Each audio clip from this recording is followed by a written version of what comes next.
অরিত্রীর গৃহপরিচারিকা মেয়েটা ফুটফুটে একটা কন্যার জন্ম দিয়ে যখন অসহনীয় যন্ত্রণায় ছটফট করছিল, ওর স্বামী গালিব রেজা ফিসফিস করে বলল, অরূপ, আমরা ইচ্ছে করলে এই শিশুকন্যার বাবা মা হয়ে যেতে পারি। আল্লাহ চেয়েছেন বলেই না এই মেয়েটা আমাদের বাড়িতে এসেছে। ওর পরিচয় জানি না, তাই ভবিষ্যতে এই শিশুর কেউ দাবিদার আসবে না, কেউ ওকে খোঁজ করবে না। এর চেয়ে ভালো আর কী বা হয়। জানি না মেয়েটার আদৌ বিয়ে হয়েছিল কিনা। গৃহপরিচারিকার সঙ্গে অন্যায় করতে মানুষের খুব একটা সাহসের প্রয়োজন হয় না। মেয়েটা আগুন সুন্দরী, এমন মেয়েকে দেখে যে কোনো পুরুষের মাথা খারাপ হবে সন্দেহ নেই। আমি শিওর এই মেয়ের সঙ্গে কেউ খারাপ কিছুই করেছে, তাই আমি যা বলবো তুমি না করো না প্লিজ। গালিবের কথা শুনে অরিত্রীর বুকের মধ্যে অজানা আতঙ্ক ধক করে উঠল। লোকটা কি বলতে চাইছে ও ঠিক বুঝতে পারছে না। অন্য একজনের বাচ্চা কিভাবে ওদের হবে? দীর্ঘ 2 বছরের সংসারে একটা বাচ্চার জন্য হাহাকার করা বেশ হাস্যকর বিষয়। তবুও গালিব এই বাচ্চার জন্য মরিয়া হয়ে উঠেছে।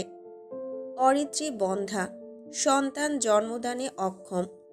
সবটা জেনে ওকে নিজের করতে 2 বার ভাবেনি গালিব। ভালোবাসার কাছে ওসব তুচ্ছ। সন্তানের সুখ থেকে বঞ্চিত থেকেও গালিব কখনো অসুখী ছিল বলে ওর মনে হয়নি। তবে আজ কিসের এত ছটফটানি? জার্মানির মতো রাষ্ট্রে ওরা বসবাস করছে। গালিব এখানকার সরকারি হাসপাতালের বড় একজন ডাক্তার। এই দম্পতির ঘরে ঐশ্বর্যের কোনো অভাব নেই। সুখ আছে কিন্তু পূর্ণতা নেই। আফসোস একটা থেকেই যায়। ভেবেছিল নিকটস্থ কোনো আত্মীয় বা এতিমখানা থেকে বাচ্চা দত্তক নেবে, কিন্তু গালিব তেমন সাড়া শব্দ করেনি। অরিত্রী কিছু একটা ভেবে বলল, কি করতে চাইছো তুমি? মেয়েটার নিজের বাচ্চা আমাদেরকে কেন দেবে? গালিব পাশ থেকে কিসের একটা ইঞ্জেকশন বের করে মেয়েটার ডান হাতে দিতে দিতে বলল, বাবা মা ছাড়া এতিম শিশুটির জন্য একটা ভালো পরিবার দরকার অরূপ। ওকে আমরা দুজন সন্তানের মতোই মানুষ করব। কখনো ওকে বাবা মায়ের অভাব বুঝতেই দেব না। ও কখনো জানবেও না ওর জন্ম কোনো সাধারণ গৃহপরিচারিকার গর্ভে হয়েছে। পৃথিবীর কাছে আজকের এই কাহিনী সারা জীবনের জন্য গোপন থাকবে। গালিব ইঞ্জেকশন শেষ করে বাচ্চাটার দিকে তাকালো। অরিত্রী যা বোঝার বুঝে নিয়েছে। তাছাড়া ওকে হাতে কলমে বোঝানোর কিছুই নেই। মেয়েটা বুদ্ধিমতী, ঠিকই বুঝে যাবে। জীবনে কিছু পেতে হলে হালকা ছলচাতুরির দরকার আছে। কথাটা ভেবেও বাচ্চাটার মুখে হাত ছোঁয়ালো। তৎক্ষণাৎ অরিত্রী চাপা কণ্ঠে দাঁতে দাঁত লাগিয়ে বলল, সামান্য একটা বাচ্চার জন্য প্রাণ নিতে তোমার বিবেকে বাচ্ছে না গালিব? ছি, এত জঘন্য তুমি! কেন এমন করছো বলবে? আমরা চাইলে কোনো বাচ্চার দায়িত্ব নিতেই পারি, তবে খুন খারাপি করে না। ওর মায়ের দোষটা কোথায়? ওকে কেন ইঞ্জেকশন দিলে? উত্তর দাও। অরিত্রী রেগে গেছে বুঝতে গালিবের অসুবিধা হলো না। তবু ওর কিছুই করার নেই। এই বাচ্চাটাকে ওর যে কোনো মূল্যে চাই। এই শিশুটির জন্য ও একটা নয়, অহরহ অন্যায় করতে পারে চোখ বন্ধ করে। একে ওর চাই মানে চাই। নিজের মন মর্জি আর নিজের বশে নেই। কেউ অদৃশ্য থেকে ওকে নিয়ন্ত্রণ করছে। নির্জনতা কাটিয়ে ফ্লোরে পড়ে থাকা মেয়েটা জার্মান ভাষায় বলে উঠল, ধন্যবাদ সাহেব, অসংখ্য অসংখ্য ধন্যবাদ। কথাটা বলতে বলতে মেয়েটা মাথা সোজা করে ফ্লোরে শুয়ে পড়ল। হাতটা মৃদু মৃদু কাঁপছে, কিন্তু মেয়েটার মুখে রহস্যময় হাসির ফোয়ারা এসে ভিড় করেছে। এত হাসির কি আছে গালিব সেটা বুঝতে পারল না। বোরখা দ্বারা আবৃত শরীর, শুধুমাত্র মুখটা দেখা যাচ্ছে। সাদা ফর্সা মুখটা কেমন ফ্যাকাশে লাগছে। কিছুক্ষণের মধ্যেই প্রাণত্যাগ করবে বোঝা যাচ্ছে, কিন্তু মেয়েটা সবটা জেনে ওর মুখে হাসি কেন? মেয়েটা এতক্ষণে জানতে পেরেছে গালিব ওকে সাধারণ কোনো ইঞ্জেকশন দেয়নি। বিষাক্ত ইঞ্জেকশন দিয়ে মেরে ফেলতে চেয়েছে। তবুও কেন হাসছে? অরিত্রীর মন খচখচ করছে। ওর কোলে থাকা শিশুর ছোট্ট হাতের মুঠোয় ওর আঙুল মুষ্টিমেয় করে রাখা আছে। মনে হচ্ছে বড্ড ভরসা করে ধরে আছে। অরিত্রী বাচ্চাটাকে ন্যায় দিতে পারল না। তার আগেই গালিবকে চিরতরে এতিম করার জন্য উঠে পড়ে লেগেছে। মেজাজ খারাপ হচ্ছে ওর। অরিত্রীর মাথায় হঠাৎ ভয়ঙ্কর চিন্তার উদয় হলো। মনে হলো এই মেয়েটার সঙ্গে গালিবের অন্যরকম কোনো সম্পর্ক নেই তো। হতে পারে এটা গালিবের কোনো গার্লফ্রেন্ড, ও বাচ্চার জন্য অজ্ঞাত কোনো মেয়েকে ফাঁসিয়েছে, তারপর এখন তাকে মেরে ফেলতে চাইছে। হতেই পারে। কিন্তু গালিবের এতদিনের ভালোবাসার প্রতি সন্দেহটা ঠিক আসছে না। ভোঁতা এক যন্ত্রণা ওকে দম আটকে দিচ্ছে। মা হতে না পারার যন্ত্রণা এতদিন যতটা না কষ্ট দিয়েছিল, তার থেকে দ্বিগুণ কষ্ট আজ হচ্ছে। বাচ্চার জন্য স্বামীকে আজ খারাপ পথে নামতে হচ্ছে। নিজেকে ছোট লাগছে। এতটা লোভ গালিবের মধ্যে ছিল কখনোই ভাবতে পারিনি। অরিত্রীর ভাবনার অবসান ঘটল মেয়েটার কাতর কণ্ঠের রিনরিনের শব্দে। মেয়েটা হাসতে হাসতে গালিবের দিকে তাকিয়ে বলল, ওপারে দেখা হবে। হাসরের দিন আপনিও আমার আসামি হবেন। তার আগে দুনিয়ার হিসেব চুকিয়ে ফেলুন। আপনার জন্য শুভকামনা। কথাটা বলতে বলতে মেয়েটা হাসি মুখেই চোখ বন্ধ করল। কি পবিত্র সেই মুখখানা! অরিত্রী এমন সুন্দর মেয়ে আগে কখনো দেখেছে কিনা মনে পড়ল না। মাস দুয়েক আগে এক তুষারপাতের বিকেলে এই মেয়েটাকে বাড়ির বাইরে থেকে কাজের মেয়েটা নিয়ে এসেছিল। বোরখা দ্বারা আবৃত শরীরের জন্য মেয়েটার বয়স বা চেহারা ভালো মতো অনুমান করতে পারিনি। তাছাড়া এই বাড়ির সব সদস্যরা রোজার ঈদ সামনে রেখে বাংলাদেশে ঘুরতে গেছে। আসবে একেবারে কোরবানির পরে। গালিব ডাক্তার মানুষ, হাসপাতালের রোগী দেখে তার যাওয়া অসম্ভব ছিল। তাই অরিত্রীরও যাওয়া হয়নি। বাড়িতে বেশ কিছু কাজের মানুষ আছে, যাদেরকে বাংলাদেশ থেকে বা এজেন্সি থেকে আনা হয়েছে। হঠাৎ একটা মেয়ে কেমন অসহায় দেখে অরিত্রী ওকে কাজে রেখেছিল, তবে খোঁজ নিতে পারিনি। প্রায় সময় ওকে ইউনিভার্সিটিতে থাকতে হয়। পিএইচডি শেষ হয়েছে। আপাতত শিক্ষক হিসেবে নিজেকে প্রতিষ্ঠিত করতেই কিছুটা ব্যস্ত। গালিব যা করার করে ফেলেছে, কিন্তু এই লাশ কিভাবে লুকিয়ে রাখবে মাথায় আসছে না। জার্মানির আইনকানুন সম্পর্কে ওর ধারণা আছে। একবার যদি বাইরে লাশ নেওয়া হয় তবে সবটা সামনে চলে আসবে। স্বামী যতই অন্যায় করুক, একজন স্ত্রী কিছুতেই তাকে ফাঁসির কাষ্ঠে ঝুলিয়ে দিতে পারে না। অরিত্রী কাঁপা কাঁপা হাতে মেয়েটার পালস চেক করে থমকে গেল। মারা গেছে।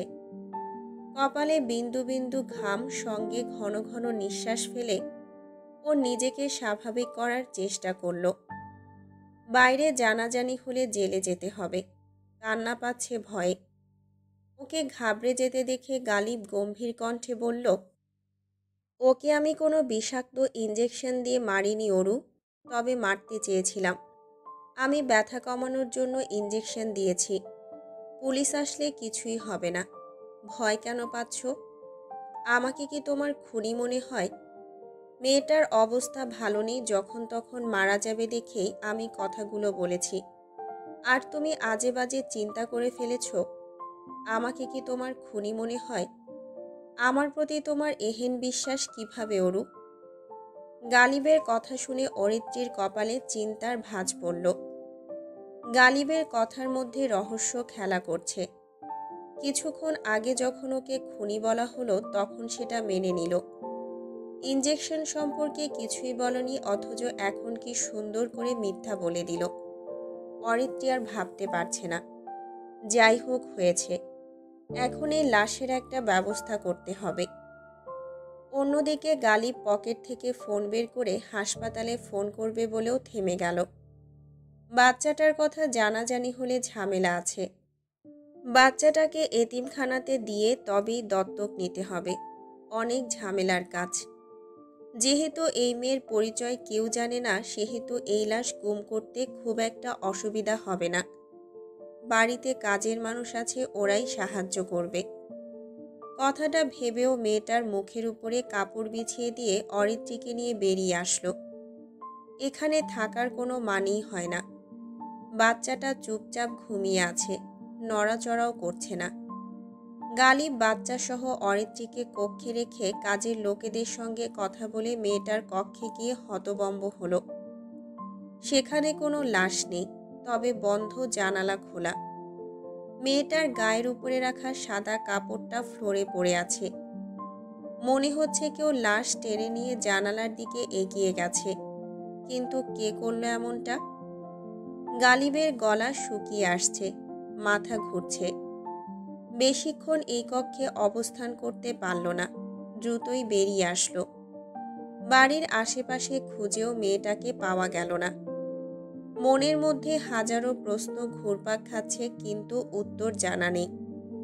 মেয়েটা কোথা থেকে আসলো আর কোথায় বা চলে গেল, সবটাই রহস্য থেকে গেল।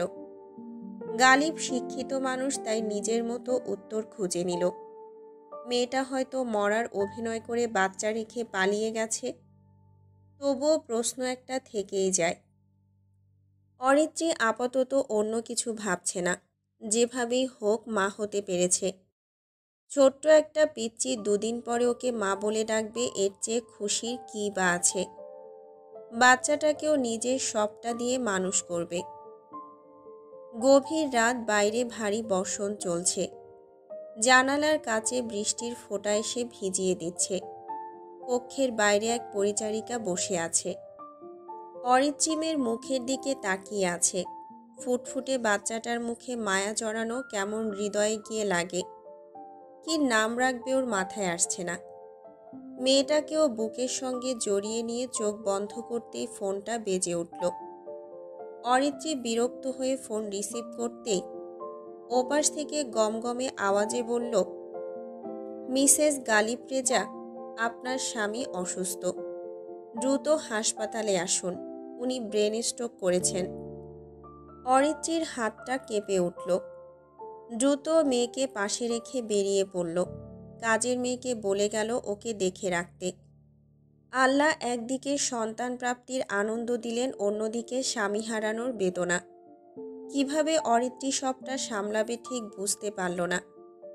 দ্রুত গতিতে হাসপাতালে গিয়ে অবাক হলো। সুস্থ মানুষ সকালে হাসপাতালে এসেছিল, এর মধ্যেই অসুস্থ মানতে পারছে না। হাসপাতালের প্রধান ডাক্তার, উনি ভালো করে দেখেছেন। স্ট্রোকের জন্য লোকটার এক সাইড প্যারালাইজড হয়ে গেছে। খুব সম্ভাবনা রয়েছে মানসিক ভারসাম্য হারিয়েছে। অরিত্রী ধপ করে বসে পড়ল। নিজের ভালোবাসার মানুষের এমন পরিণতিও মানতে পারছে না। গলা শুকিয়ে আসছে, শব্দ করে কাঁদল। আশেপাশে অনেকেই ওকে চেনে। গালিবের চাকরির সুবাদে ও এখানে প্রায় আসত। অনেকেই সান্ত্বনা দিচ্ছে, গালিবের কোনো জ্ঞান নেই। ঘুমের ইনজেকশন দিয়ে ঘুম পাড়িয়ে রাখা হয়েছে। বাংলাদেশে ফোন করেছে, বাড়ির বাকিরা দ্রুতই চলে আসবে। এত কিছুর মধ্যে হঠাৎ অরিত্রীর মনে হলো সব কিছুই শিশুর জন্যই হয়েছে। মেয়েটা নিশ্চয়ই অশুভ, নয়তো বাড়িতে আসতে না আসতেই এমন বিপদ ঘটবে কেন?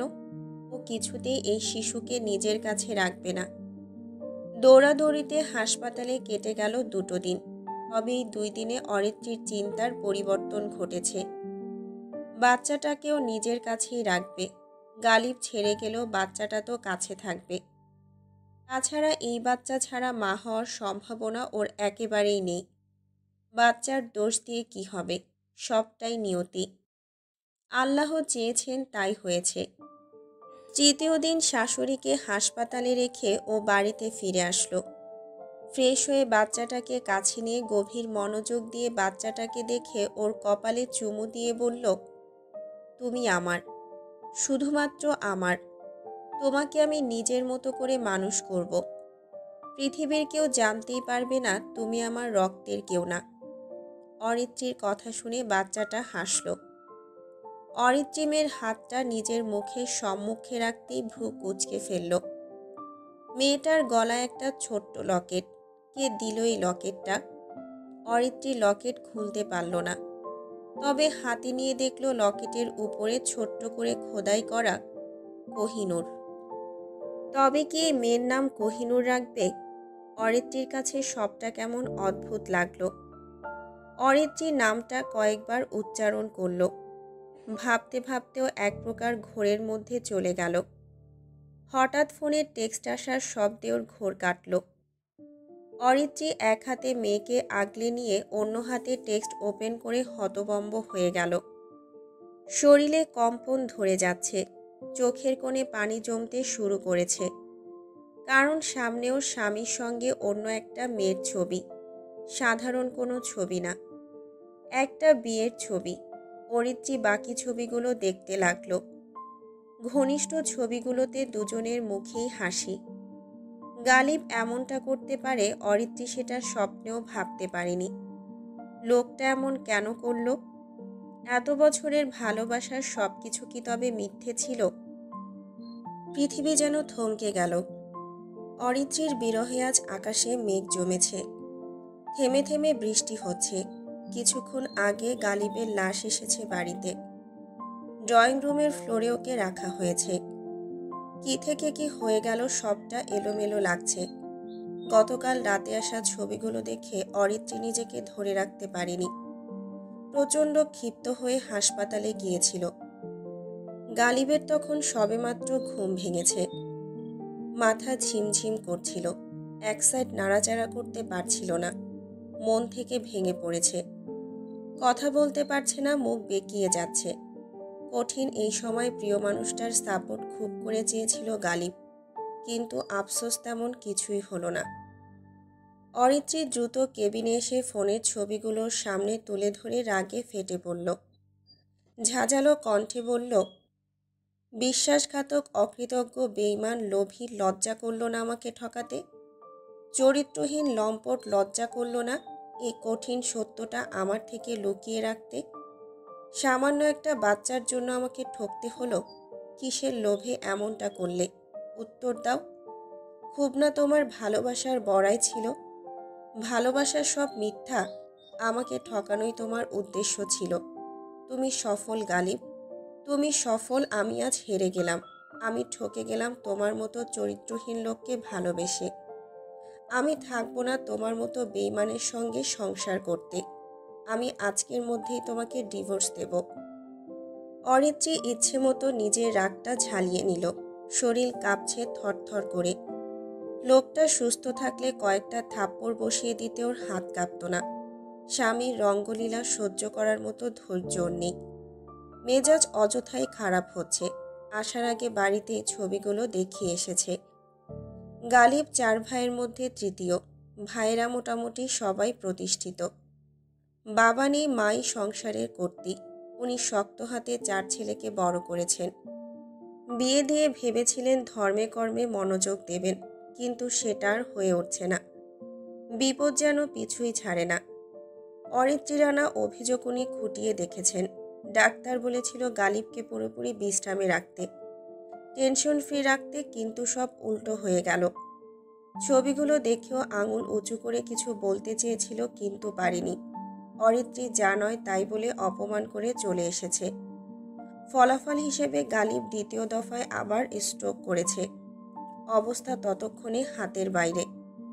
ঘণ্টা খানিকটা পরই বাড়িতে খবর পৌঁছে যায় গালিব আর নেই।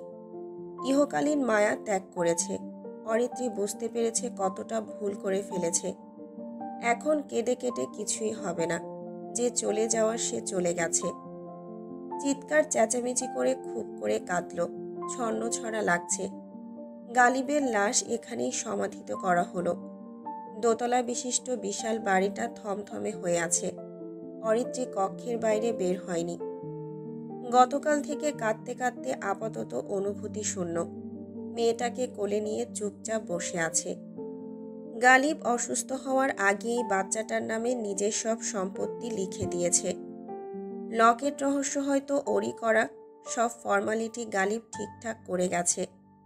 মেয়েটার বার্থ সার্টিফিকেট পর্যন্ত করিয়ে ফেলেছে।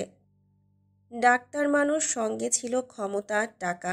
এসব করতে ওর খুব একটা অসুবিধা হয়নি। যার কিছুই অরিত্রীর জানা ছিল না। আরও কত কিছু লোকটা ওর থেকে গোপন করেছে আল্লাহই ভালো জানে। যেটুকু ভালোবাসা অবশিষ্ট ছিল সেসব বিষয় ভেবে ওর প্রচণ্ড অভিমান হচ্ছে মৃত মানুষটার প্রতি। তাই সিদ্ধান্ত নিল এখানে আর এক মুহূর্ত থাকবে না। মেয়ে নিয়ে নিজের মতো একা থাকবে। ভাবনা অনুযায়ী লাগেজ গুছিয়ে মেয়েটাকে নিয়ে শাশুড়ির কাছে বিদায় নিতে গিয়ে থমকে গেল। দরজা ভেতর থেকে ভাঁজ করা আছে। সামান্য উঁকি দিয়েও দাঁড়িয়ে পড়ল। ভেতরে ৩ ছেলেকে নিয়ে উনি বৈঠক বসিয়েছেন।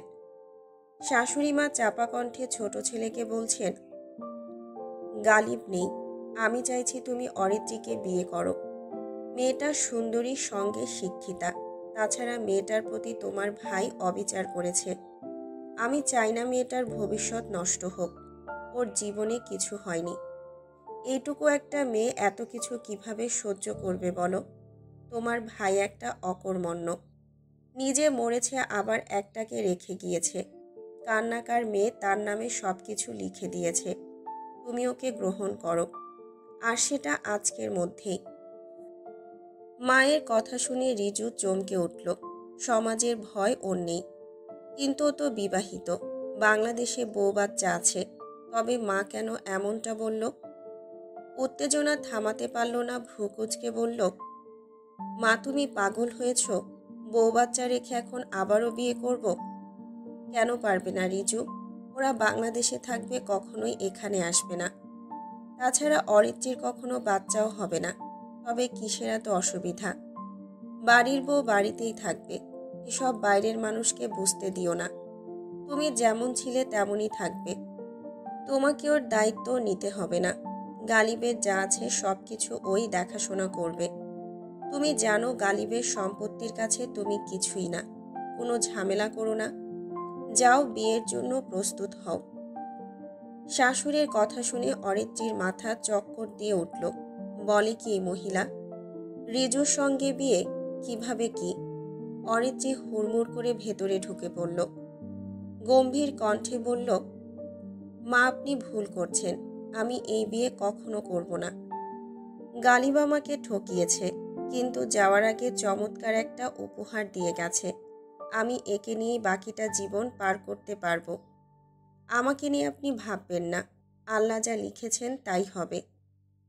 অরিত্রের কথা শুনে ভদ্রমহিলা খুশি হতে পারলেন না। উনি কঠিন হয়ে বললেন, আমাকে যদি নিজের মায়ের মতো ভেবে থাকো তবে আর কোনো ঝামেলা করো না। আমি তোমাদের ভালোর জন্যই বলছি। রিজুকে নিয়ে চিন্তা করো না। আমি কথা দিচ্ছি সবটা সামলে নেব। রিজুর বউ বাচ্চা তোমার সামনে কখনোই আসবে না। ওরা আলাদা থাকবে। আমি ওকে মানতে পারবো না মা, ক্ষমা করুন প্লিজ। ভদ্রমহিলা চোখ বন্ধ করে দম নিয়ে বললেন, বেশি কথা বলছো বৌমা। তুমি যাও, আমি এদের সঙ্গে কথা বলবো। রুমে গিয়ে রেডি হও। স্বামী মারা গেলে স্ত্রীদের জীবন থমকে যায় না। আমি তোমার আবারও বিয়ে দেব। আমাকে রাগিও না। অরিত্রী চুপচাপ বেরিয়ে আসলো। জানা আছে শাশুড়ির কথার উপরে একটা কথাও আর বলতে পারবে না। কি করবে সিদ্ধান্ত নিতে পারছে না। চুপচাপ নিজের কক্ষে ফিরে আসলো। বিয়ে করবে না বললেও কেউ ওর কথা শুনল না। দুপুরের পর পারিবারিকভাবে বিয়েটা হয়ে গেল। গভীর রাত, হঠাৎ গ্রীষ্মের গরমের পর হালকা তুষারপাত হয়েছে। জানালার পর্দা মৃদু মৃদু উঠছে। রুমে লাল নীল বাহারি আলোর মেলা বসেছে। ফুলদানিতে একগুচ্ছ সাদা ফুল, সেই গন্ধ চারদিকে ছড়িয়ে পড়েছে। সাদা বিছানার মাঝখানে লাল রঙের শাড়িতে বসে আছে অরিত্রী। রিজু এখনো বাইরে আছে। হঠাৎ মৃদু শব্দে রুমের দরজা খুলে গেল। অরিত্রী খানিকটা নড়ে চড়ে বসল। আবছা আলোতে কেউ কাউকে দেখতে পাচ্ছে না। তবুও আন্দাজ করে রিজু দরজা বন্ধ করে বিছানার দিকে এগিয়ে আসলো। বিছানায় বসতে চাইল, তার আগে অরিত্রী গম্ভীর কণ্ঠে বলে উঠল, একদম বিছানায় বসবে না। কি ভেবেছ? বিয়ে করেছি বলে মাথা কিনে নিয়েছ? সব পুরুষ মানুষ একরকম। কাউকে আমি আর বিশ্বাস করি না। চরিত্রহীন লম্পট। অরিত্রীর কণ্ঠে আগুন ঝরছে। বুঝতে পেরে রিজুর ওষ্ঠে হাসি ফুটে উঠল। শব্দ করে হাসতে গিয়েও থেমে গেল। বেশ মজা পাচ্ছে, তবুও কিছু বলা দরকার ভেবে উত্তর দিল, ইসলামে কিন্তু ছেলেদের 4টা বিয়ের হুকুম আছে। আমি কিন্তু রুশির থেকে বিয়ের অনুমতি নিয়েই তোমাকে গ্রহণ করেছি। ভাইয়ের মতো ধোঁকা দেব না, বিশ্বাস করো। অরিত্রী দাঁতে দাঁত লাগিয়ে চাপা কণ্ঠে বলল, একদমই ভালো সাজার নাটক করবে না। আমাকে রুশি ভেবো না যে তোমার সবটা আমি মেনে নেব। আমার থেকে দূরে থাকো, নয়তো কিন্তু ফল ভালো হবে না। অরিত্রীর আঙুল উঁচু করে দেওয়া হুমকিতে রিজু ভয় পাওয়ার বদলে এবার শব্দ করে হেসে ফেলল। মনের মধ্যে অদ্ভুত অদ্ভুত ইচ্ছেরা আশকারা দিচ্ছে। বিছানায় সদ্য বিবাহিত স্ত্রীর মুখটা দেখতে বড্ড ইচ্ছে করছে।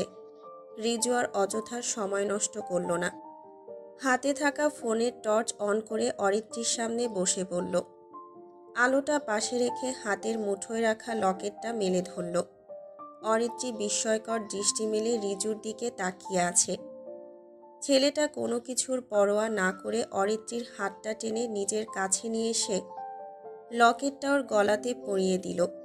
অরিত্রীর হাত দুখানা নিজের হাতের মুঠোয় নিয়ে ওষ্ঠখানা চেপে ধরল। অরিত্রী হাত টেনে নিজের কাছে আনতে চাইল, কিন্তু পারল না। রিজু মাথা তুলে চাইল, এবার দুজনের চোখাচোখিও হয়ে গেল। দুজনের চোখেই মুগ্ধতা বিরাজ করছে। রিজু ভ্রু নাচিয়ে কিছু একটা ইঙ্গিত করতেই অরিত্রী হেসে ফেলল। তারপর দুজন মিলে দম ফাটিয়ে হাসতে শুরু করল। গড়াগড়ি করে দুজনে বেশ খানিকটা হাসল। তারপর আবারও সেই নির্জনতা ঘিরে ধরল। অরিত্রীর চোখের কোণে পানি চলে এসেছে হাসির জন্য। রিজু মাথা উঁচু করে ওর কপালে চুমু দিয়ে হাতের আঙুলের ভাঁজে নিজের হাতটা চেপে ধরে দম নিয়ে বলল, সরি অরু, আমি ইচ্ছে করে রুশিকে বিয়ে করিনি। ভাইয়া জোর করে বিয়ে দিয়েছিল। তাছাড়া ওর বাচ্চাটাও আমার না। তোমাকে ছেড়ে ওর মতো মেয়েকে নিজের স্ত্রী ভাববো কিভাবে ভাবলে তুমি? ভীষণ ভালোবাসি তোমাকে। রিজুর কথায় অরিত্রী ওষ্ঠ ফুলিয়ে বলল, গালিব আমাকে ঠকিয়েছে রিজু, ও বেইমানি করেছে। কান্নাকার বাচ্চা তার নামে নিজের সব কিছু লিখে দিয়েছে। তুমি বলো, কাজটা কি ও ঠিক করেছে? অরিত্রীর কথা শুনে রিজু কিছু একটা ভাবল। তারপর হাতটা শক্ত করে ধরে বলল, ভেবো না, আমি কিছু একটা ভেবে সমাধান করে ফেলব। আজকে রাতটুকু অনেক কাঙ্ক্ষিত রাত। কতদিনের তপস্যার পর তোমাকে নিজের করে পেলাম। এক সময় ভেবেছিলাম তোমাকে বুঝি আর ফিরে পাবো না, তবুও পেলাম। সামান্য একটা বাচ্চা, ওকে নিয়ে ভাবা বাদ দিয়ে আমাকে নিয়ে ভাবো। আজ থেকে তোমার ভাবনায় শুধুমাত্র আমি থাকব, শুধুই আমি। রিজুর কথা শুনে অরিত্রী খুশি হয়ে গেল। পৃথিবীতে কত ধরনের মানুষের বসবাস। যাকে ভুক্তভোগী মনে হয় আসলে মোটেও কি তাই? কখনোই না। চোখের দেখাতেও ভুল থাকে। অরিত্রী রিজুর দিকে ফিরে তাকাতে রিনরিনে মেয়েলি হাসির শব্দর কানে এসে লাগল। বেলকনির দরজা খোলা আছে, পর্দা উঠছে। অরিত্রী উঠে বসল। রিজুকে ফ্রেশ হয়ে আসতে বলে অরিত্রী উঠে গেল বেলকনিতে। আশেপাশে নজর ঘুরিয়ে বাগানের দিকেও নজর আটকে গেল। আকাশে থালার মতো পূর্ণিমার চাঁদ উঠেছে। সেই আলোতে দুজন মানব মানবীর অব্যয় দেখা যাচ্ছে। পাশাপাশি দুজনের কাঁধে মাথা রেখে বেঞ্চে বসে আছে, আকাশের দিকে তাকিয়ে। অরিত্রীর মনে প্রশ্ন জাগল, কি দেখছে ওরা? রিজুর ডাক শুনে ওর ঘোর কাটল। পেছনে ফিরে চাইল। রিজু লাল রঙের পাঞ্জাবি পরেছে। ছেলেটার থেকে চোখ ফেরানো কষ্ট। কি যে সুন্দর লাগছে ওর চোখে। অরিত্রের ঘোর লেগে গেল। রিজুর বুকের সঙ্গে মাথা লাগিয়ে ফিসফিস করে বলল, ভীষণ সুন্দর তুমি, একদম রূপকথার মতো। তুমি আমার প্রথম এবং তুমি শেষ ভালোবাসা। রিজু ডান হাতটা অরিত্রের কাঁধে রেখে মৃদু হেসে উত্তর দিল, রুমে চলো। এখানে কি তোমার? রিজুর কথা শুনে অরিত্রী ঝটপট সরে আসলো। বাগানের দিকে তাকিয়ে দেখল সেখানে কেউ নেই। শূন্য বেঞ্চ পড়ে আছে। কিছুক্ষণের মধ্যেই যারা ছিল তারা গায়েব। ও অস্থির হয়ে উঠল। দ্রুত গতিতে বাইরে আসতে চাইল, কিন্তু পারল না। রিজু ওকে আটকে দিল। ঠিক তখনই দরজায় কেউ কড়া নাড়ল। হঠাৎ এমন শব্দে দুজনেই বেশ বিরক্ত।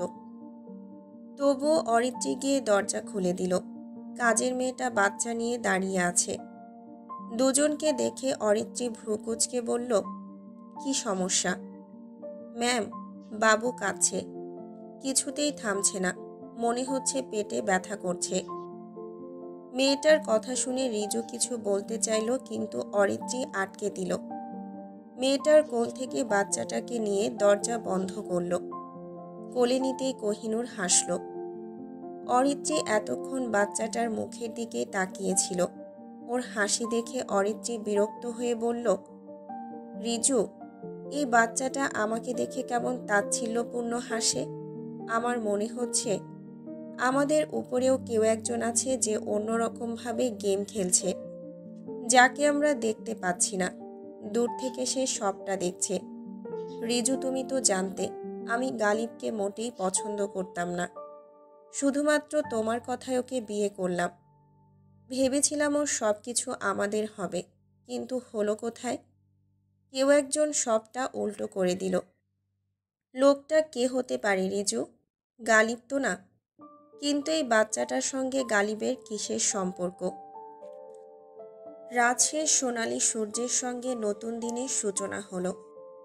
আবহাওয়া বেশ স্বাভাবিক আছে। গাছের পাতায় সূর্যের আলো পড়ে চিকচিক করছে। অরিত্রী গভীর ঘুমে তলিয়ে আছে।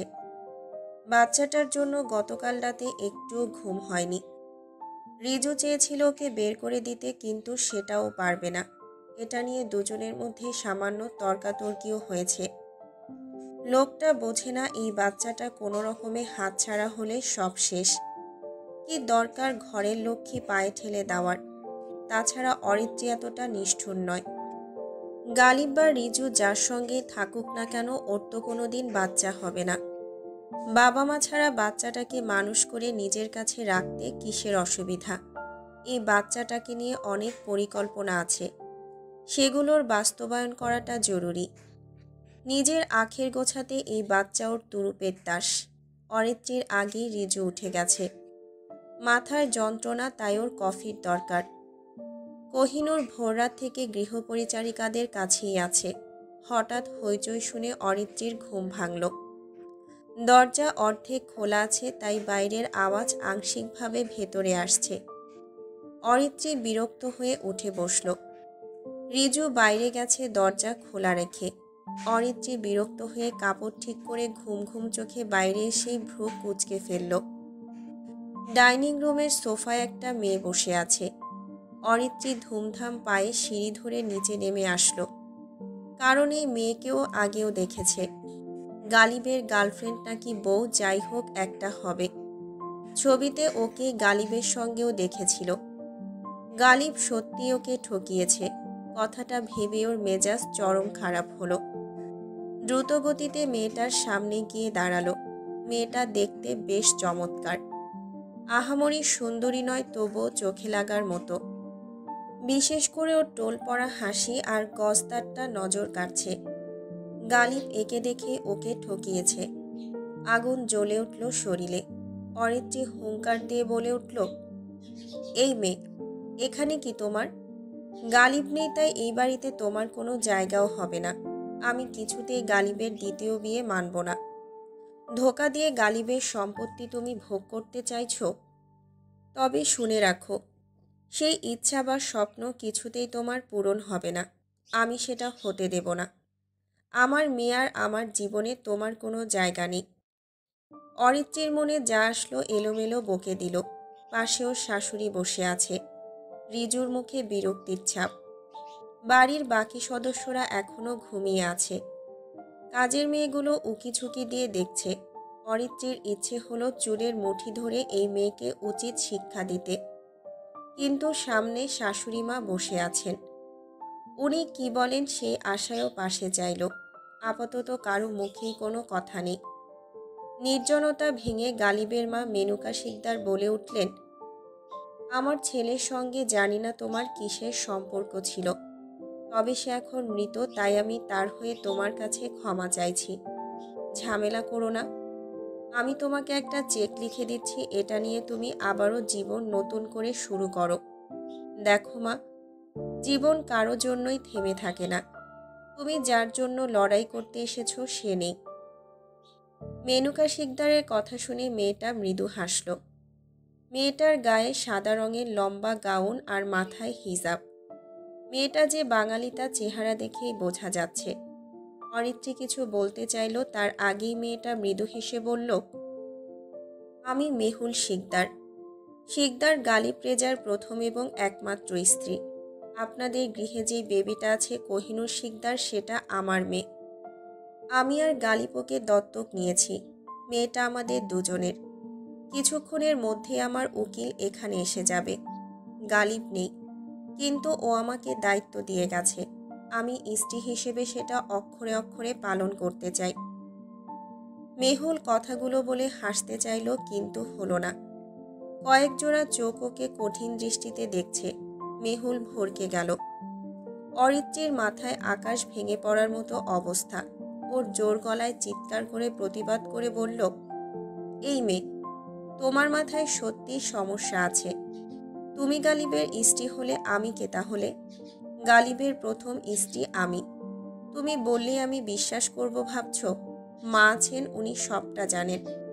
এতদিন গালিবের সঙ্গে আমি সংসার করেছি, তুমি না।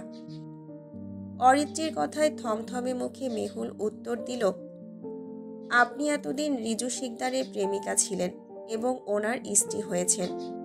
আমার জানা মতে গালিবের সঙ্গে আপনার স্বামী স্ত্রীর সম্পর্ক ছিল না। এত কথা কিসের? আপনি নিজেও জানেন গালিবের সঙ্গে আপনার কেমন সম্পর্ক ছিল। যাই হোক, সময় নষ্ট করবেন না। নিয়ে আসুন আমার মেয়েকে। আমি এক্ষুনি চলে যাব। হাতে সময় কম। দরকারি পেপার আমি কোর্টে জমা করেছি, কিছু সঙ্গেও এনেছি। তাছাড়া গালিব নিজেই সবটা ঠিকঠাক করে দিয়ে গেছে। মিসেস রিজু শিকদার যাকে পাওয়ার ছিল তাকে তো আপনি পেয়েছেন, আর আফসোস করবেন না। আপনি গালিবকে ঠকাতে চেয়েছিলেন, গালিব আপনাকে ঠকিয়েছে। তাই দুই পক্ষের ভুল ভেবে ওকে ক্ষমা করে দিয়েন। মেহুল বেশ শান্তভাবেই কথাগুলো বলে থামল, কিন্তু মেনুকা শিকদার এবার জ্বলে উঠলেন। ওনার মাথায় কিছুই আসছে না। মেহুল কি বলছে উনি বুঝতে পারছেন, তবে পুরোপুরি না। তাছাড়া অরিত্রীর সঙ্গে বিয়েটা গালিব নিজের পছন্দেই করেছিল। বিয়েটা বাংলাদেশ থেকেই হয়েছিল, যদিও সামাজিক অনুষ্ঠান করা হয়নি, কিন্তু দুই পক্ষের মধ্যে মিলমিশভাবে পারিবারিক অনুষ্ঠান হয়েছিল। গালিব বেশ বুদ্ধিমান ছেলে। মাথায় কি চলছিল কে জানে, কিন্তু তাই বলে নিজের সব কিছু অচেনা একটা মেয়ার নাম পরিচয়হীন একটা কাজের মেয়ে শিশুকন্যার নামে লিখে দেবে, এটা উনি মানতে পারছেন না। দরকার হলে উনি পুলিশের সাহায্য নেবেন। তাই গম্ভীর কণ্ঠে বললেন, আমি তোমার কোনো কথাই বিশ্বাস করছি না। দয়া করে তুমি আসতে পারো। আমি কিন্তু পুলিশে ফোন করব। ছলচাতুরি আমার কাছে চলবে না। আমার ছেলে বিয়ে করলো আর আমি জানবো না? মেজাজ খারাপ করো না মেয়ে। মেনুকা শিকদারের কথা শেষ হলো না, দুজন পুলিশ আর একটা উকিল এসে হাজির হলো। এই দেশের আইনকানুন বেশ জটিল। বাংলাদেশের ন্যায় ঘুষ দিয়ে মুখ বন্ধ করা যাবে না। তাই মেনুকা শিকদার দমে গেলেন। এবার রিজু উঠে আসলো, সোজা উকিলের সামনে গিয়ে বলল, নোটিশ এনেছেন? ওটা পড়ে শোনান আর প্রমাণপত্র দেখান, তবেই বিশ্বাস করব আমরা। উকিল সাহেব মাথা নাড়িয়ে শুরু করলেন, আমি শিকদার গালিব রেজা। নিজের ইচ্ছেতে আমার সম্পত্তির 20% আমার স্ত্রী মিসেস মেহুল শিকদার এবং 80% আমাদের কন্যা কোহিনূর শিকদারের নামে লিখে দিচ্ছি। এই সম্পত্তির উপরে আমার বা আমার পরিবারের কারো অংশীদারিত্ব থাকবে না। দৈবক্রমে আমার শিশুকন্যার মৃত্যু ঘটলে সবটা সরকারি ফান্ডে জমা হবে। উকিল এইটুকু বলতেই রিজু থামিয়ে দিল। মেহুল একটা ভিডিও ওপেন করে সামনে ধরল। উকিলের সঙ্গে থাকা পেপারে যা যা লেখা আছে গালিব সেগুলো ভিডিও করে রেখেছে। লোকটা প্রচণ্ড চালাক বোঝাই যাচ্ছে। বিশ্বাস না করে কোনো উপায় নেই। কয়েক কোটি টাকা হাতছাড়া হলো, তাই রিজুর মাথা খারাপ অবস্থা। মেজাজ খারাপ হচ্ছে। অরিত্রীর মুখে কথা নেই, চুপচাপ সোফার কোণে মাথায় হাত রেখে বসে আছে। কাজের মেয়েটা বাচ্চাটা নিয়ে আসতে অরিত্রী উঠে গিয়ে ধরতে গেল, কিন্তু পারল না। মেহুল দ্রুত গিয়ে বাচ্চাটাকে নিজের দখলে নিয়ে নিল। ওর ওষ্ঠে চমৎকার হাসির ছিলিক। কত কাঙ্ক্ষিত বাচ্চাটা ওর কাছে, তা ওর হাসি দেখেই বোঝা যাচ্ছে।